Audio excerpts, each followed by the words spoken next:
Hello, in front of me I've got DJI Air 3S. In this video I'll show you how to assemble the remote controller. Firstly, take a look at the bottom of the controller. Right here we've got these knobs. Take them out and screw them into these holes.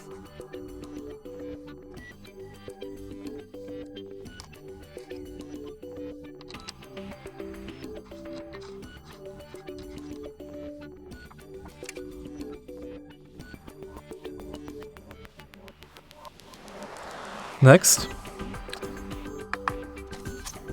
extend this part of the controller